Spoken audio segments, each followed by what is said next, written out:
One of the biggest tragedies in the world of the movie industry in the last couple of years was the accidental shooting that happened on the set of the movie Rust, when Helena Hutchins, I believe she was the cinematographer for the film, was shot.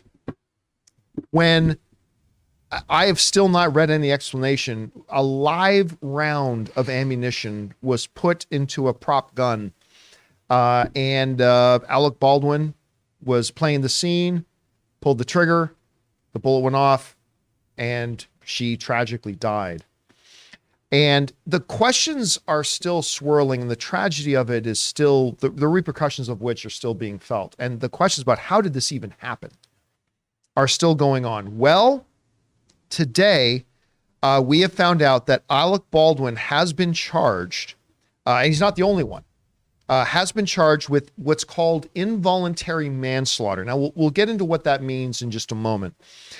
This comes to us from NPR, wrote the following. Alec Baldwin will face criminal charge of involuntary manslaughter in the shooting death of cinematographer Helena Hutchins on the set of the film Rust, prosecutors in Santa Fe, New Mexico said on Thursday.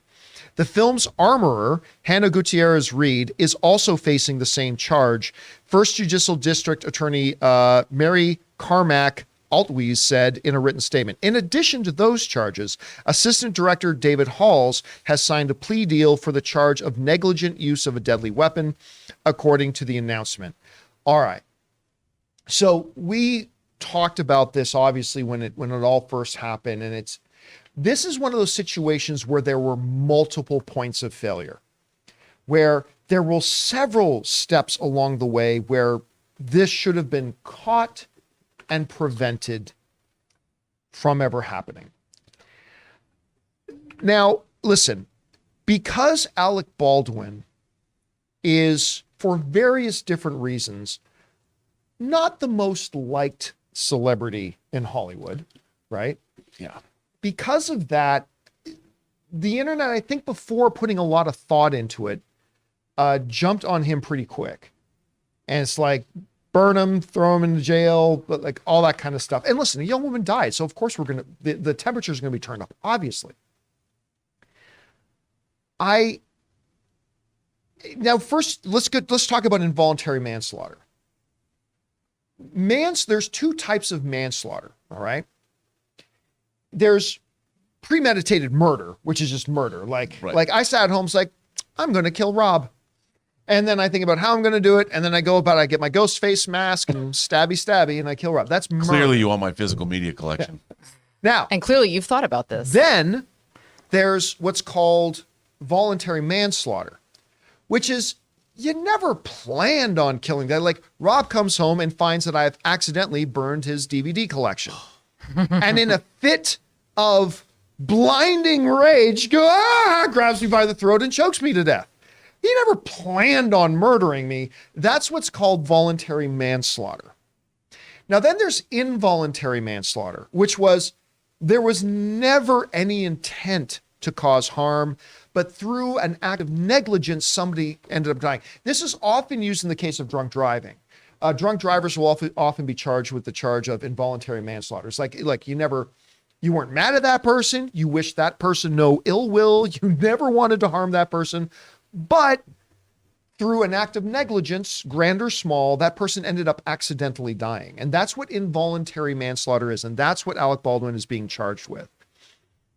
Now, we haven't read the details of the charge.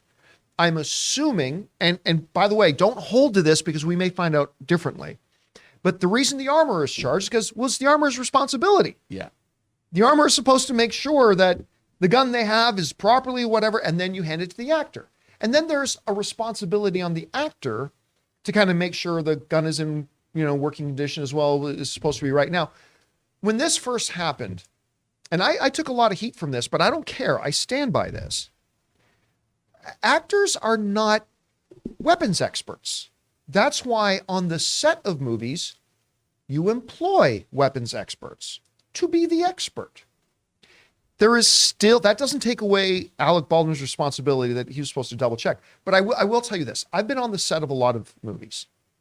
One movie in particular I was on set of, I was there on a day that there was a big multi-gang gunfight that was being shot. That's cool. And I will tell you what, and I'm not going to mention the movie because I don't want anybody to get into hot water. Out of the 20, 25 actors, both big and small, that were handed weapons, well, not one of them checked their gun. Like, not one of them did. Because they had people on set who they're the experts on it. They know what they're doing, and they hand it to you, and you are kind of putting your trust in them to give them that. Now, again, you're supposed to, as an actor. I've talked to one or two actors that have said, yeah, man, like this was shortly after the incident happened, said, I mean, it's made me rethink a lot because when I was in such and such show, I was playing a cop and I had to shoot, and I wouldn't even know how to check the gun. So I didn't check the gun. I mean, something happened, whatever. Look, according to the letter of the law, Alec Baldwin was not as negligent as the armorer or the people who were in charge and responsible for making sure safe weapons are on set. Yeah. But according to the definition of the rules and procedures that are supposed to be followed, Alec Baldwin was negligent and he's going to have to face charges. How much, how big or small, or whether he'll be found guilty at all, we don't know. But I will say this. I think in the midst of all this, and of course, the most sympathy has to go to the family of Hutchins, who, of course, the husband has now come on. Her surviving husband is now on as a producer of the movie and is working with them to complete the movie. Yeah. Obviously, that's where the big thing is. But I can't help but feel a little bit, because I remember, Jonathan, we were talking about this once. If you guys probably saw this on the news, beyond sports, but there was that incident where the baseball player hit a foul ball. It ended up going into the stands and hitting a child. And that child had to be rushed to hospital.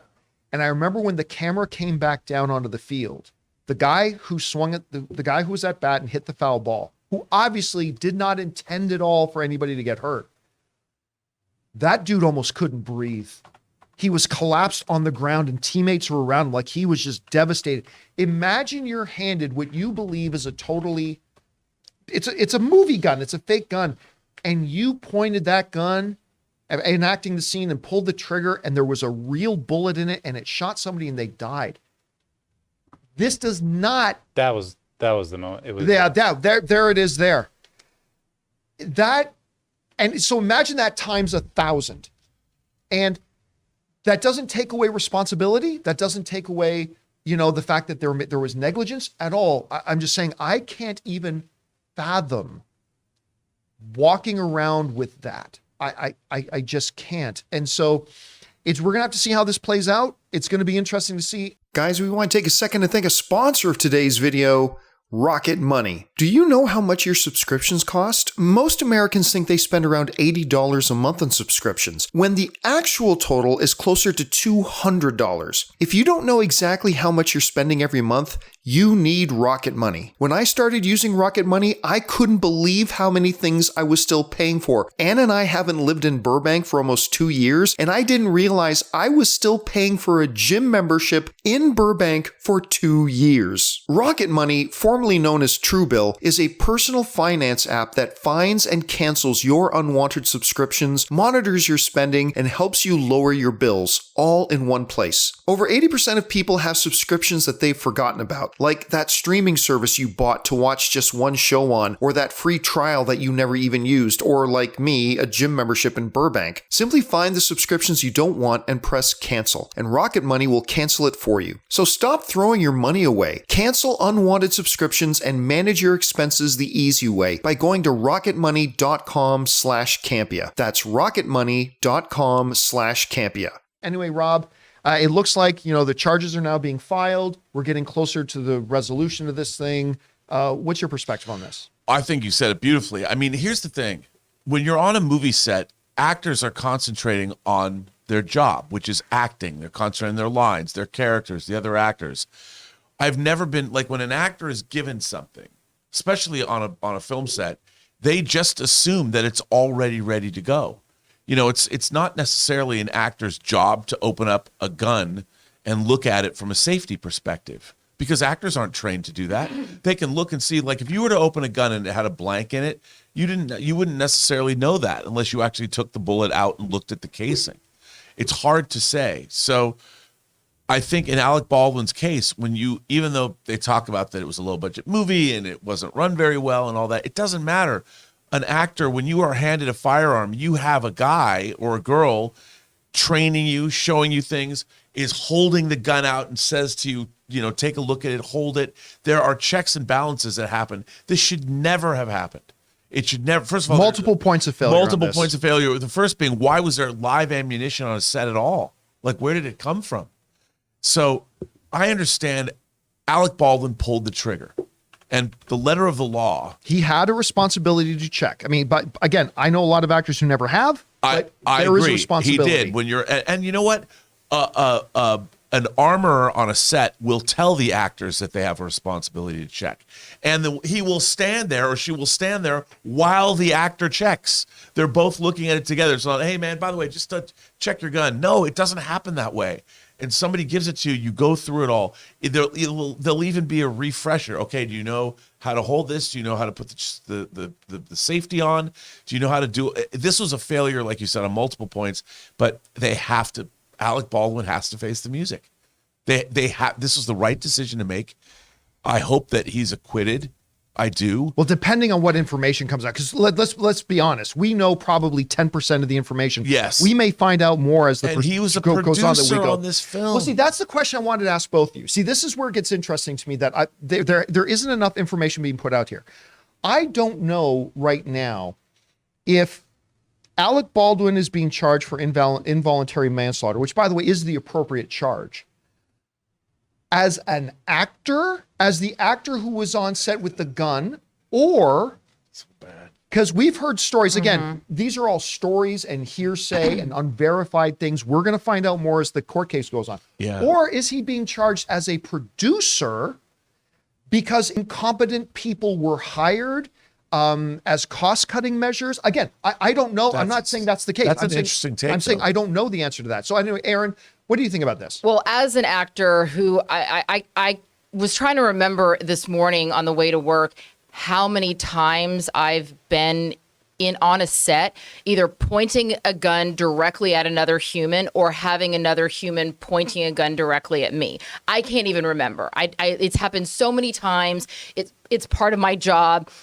It's never been, I don't even know. That being said, I grew up around guns. I come from a family of hunters. Guns were always in my house. Me too. And gun safety was always in my house. In fact, because I have a young child, I made my dad show me and Tom where all of the guns are, where the bullets are, and even my grandfather's gun from way back in the early 1900s that hangs on the wall is not loaded, and I made my dad go through every single gun to show me that, because I very much care about gun safety. So for me, because I respect guns and I understand what they're capable of doing, there has never, ever been a situation where someone has given me a gun that I haven't had the armorer stop. And I don't care how late we're running. I don't care if we're in a rush. That's not my problem. That's your problem. My problem is whether or not the gun that I'm about to be handed is capable of doing any serious damage. So anytime that I've been handed a gun, I always have made the armorer, okay, can you open it for me? Can you show me the chamber? Okay, can you fire off a couple of rounds pointing away towards the ground? Okay, now hand it to me. Now I'm going to fire a couple of rounds. Every single time a gun has ever been handed to me, I have always done that. But that's what I do for my work. I also would never go into a fight scene without having rehearsed with the stunt coordinator. I would never go on set with an animal without talking to the animal wrangler. And the thing that I don't understand is why we, in our world of filmmaking, do not treat gun safety with the same level of respect that we treat animal safety. If a lion were to be brought onto the set, a live lion, everyone would stop, because they know that lion is unpredictable and could kill any one of us at any moment. Yet with guns, the fact that there was a cart with guns just laying on it, and for people that are saying, what if it's a prop gun or a real gun? Let me tell you this. There's no such thing as a prop gun that is capable of firing anything. A prop gun is made out of rubber, and that's what we usually use when we're doing rehearsals. Often that's what happens is they'll give you a rubber gun, and that's for the camera to set everything up. And then right before we're supposed to start filming, that's when the armorer comes in and switches the prop gun out for the real gun. Even when I was doing Nancy Drew, I was playing the chief of police. Nancy Drew has a no gun policy. My character had a taser. Before every time they handed me that taser, it was in a locked case. The armorer came over to me and I made them show me that it was incapable of even firing tasers. They took the kind of care with a taser that they didn't take with this movie. Also, so even if it's capable of firing a blank, that is still considered a real gun. That's not a prop gun. And even blanks have killed people when fired Brandon too Lee close. on the set of The Crow. And there's been actors who, like, joking around, they know that it's a blank, so they've held the gun to their own temple, fired, and then they've ended up dying or grossly disfiguring themselves. So there were so many things that went wrong here. Number one, the fact that any guns that were capable of firing any bullets at all, blank or not, were available just on a cart where anyone could have walked up and mishandled them or snuck bullets on. The fact that even after this, they found 6 live bullets on the set that were just laying around. There's gross negligence on many layers here. The fact that the first AD walked over, picked up the gun and handed it to the actor, that is not the first AD's job. The first AD should never have done that, ever. And also the fact that the first AD admits to, they took a plea deal is probably going to factor into this. At the end of the day, this is a tragedy on so many levels. And I know that everybody in our industry shuddered because we thought this could have happened on my set. That couldn't have happened to me because I do check my guns. But like you said, not everybody does. But I was on the set of a certain show that I won't mention, and the actor had a rubber gun for every rehearsal. And then we went to do a take, and the actor pointed the gun directly at my face and fired. And I didn't know it was a blank. And it scared the shit out of me. And I pulled the armorer over, and that person had a very stern lecture from me. But that's the thing. When people say you should never point a gun at someone that you don't intend to shoot. Well, if we can pull up the From Dusk Till Dawn poster, this is the image that they were trying to go for, where it looks almost like you're pointing the gun directly at the camera. Yeah, standard shot. And if you are the cinematographer or the camera operator, which, by the way, the only reason the cinematographer was behind the camera that day and not the first AD or the first AC is because the camera operator, because the camera operator had walked off set because a lot of these people had not been paid. This was not the first example on this particular set of negligence, of people not being paid and taken care of. So my point being, it's not uncommon to point a gun at another person. Sometimes that's just what you have to do for the camera. But I just hope that this calls for the entire industry to do a big rethinking of why we even use guns at all that are capable of firing. If we can Avatar, we can make a gun scene that doesn't require a gun capable of shooting something. We're already seeing changes happening, right? Because even on the set of a show you were on, The Rookie, the Rookie showrunner decided after Russ was done, that's it. We're not using any real guns. Now they have a certain type of prop that emits smoke and we can put in the sound effects of the bang after. A 15-year-old kid with DaVinci Resolve in their bedroom can easily put in the gun firing sounds and all that kind of stuff. And the muzzle flash. And easily, right? So we've already seen shows like that. It has started to change the industry. And again, it's going to be really interesting. Again, one of my first points of interest is going to find out, is he being charged as a producer for negligence, as the actor for negligence? Both. Yeah. It's going to be interesting. And again, multiple points of failure. How the hell were 6 live rounds of ammunition on a set? That's how did that happen? Like, how did a live round end up in a gun? I don't know. It's just a big tragedy all the way around. Anyway, guys, question is for you. What do you think about this? Listen, there's probably 90% of the actual information that we don't know yet that we'll probably start to find out as the trial proceeds. But what do you think is going to happen here? How are you feeling about the whole thing? Whatever you guys think, jump down into the comment section below and let us know your thoughts.